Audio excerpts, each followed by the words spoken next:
This video is a little bit of a test run. I am getting ready to launch this course on audiences and social media that I'm offering through my website starting in September, and so I'm experimenting with different ways of explaining it to folks, and you guys get to be my test audience. So listen to my spiel, and if you know anybody who might benefit from the course, please do feel free to go ahead and share the video with them. If you've got questions, I'd love to answer them, because that's kind of what I'm working on here.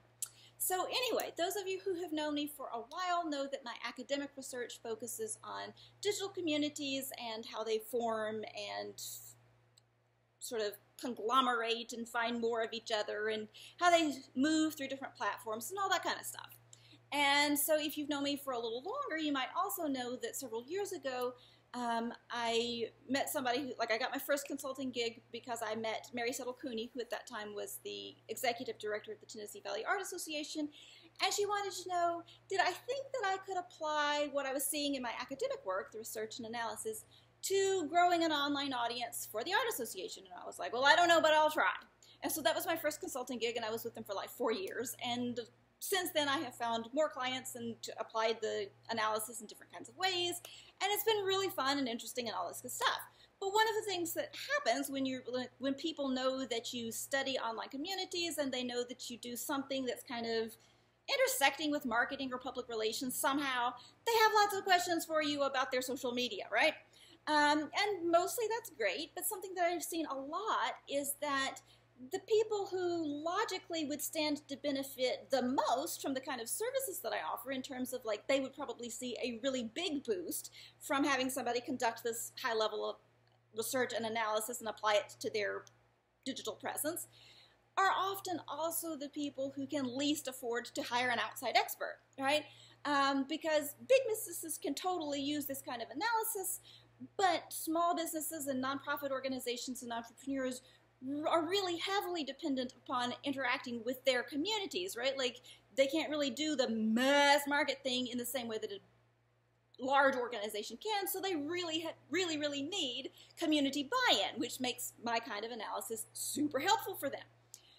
But there are more of these people who have these questions than I could ever hope to help for free on my own, and realistically they can't pay me to come and do the initial analysis, and they also can't hire somebody to keep it up, right? To maintain and maintain momentum and sort of make adjustments as the newest campaigns roll out and all that kind of stuff.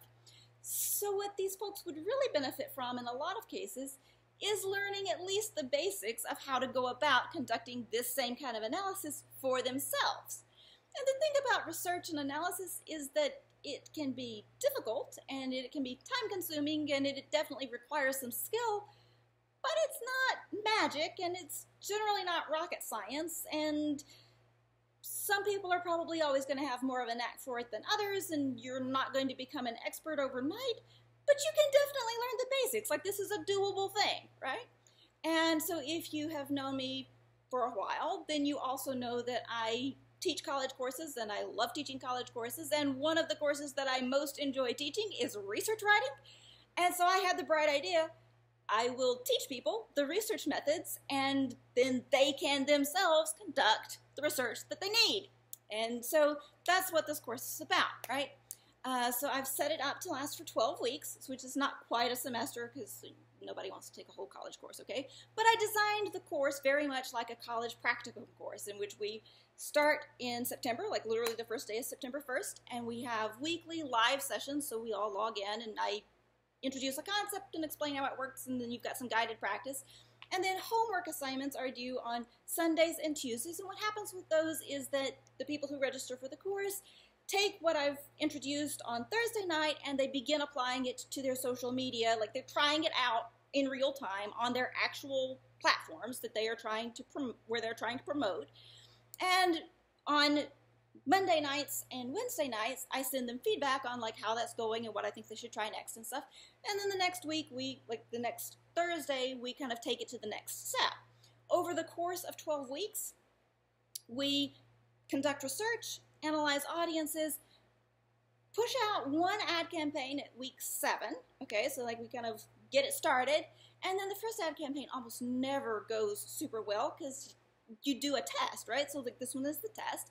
And so the second half of that 12-week period, we troubleshoot the ad, we learn how to fine-tune our analysis, we talk about strategies for massaging the engagements along, and we wrap up that 12-week period with a new ad set that carries product-based businesses. You could use this for a service-based business too, but I kind of set it up to end on November 17th, which is the Thursday before Thanksgiving.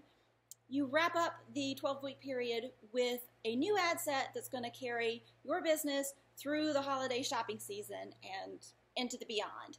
And so if you are interested in learning how to apply ethnographic research methods to a mode of online engagement that is resilient in the face of algorithm changes and that can be reapplied as often as you need to as you make adjustments, I'd love to talk to you. I'd love to help you out. You can see a link in the comments to the course page. I would really, really like the course description page, I would really, really like to have questions about the course because I've tried to account for the questions I knew people would have, but I don't know what you're wondering about if you haven't already asked me.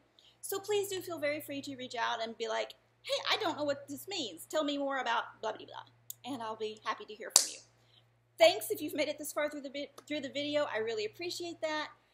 Like I said, I would love to hear from you. Please share and tell your friends, hey, there's this thing that you might be interested in, and I'll be happy to chat with those folks. Bye.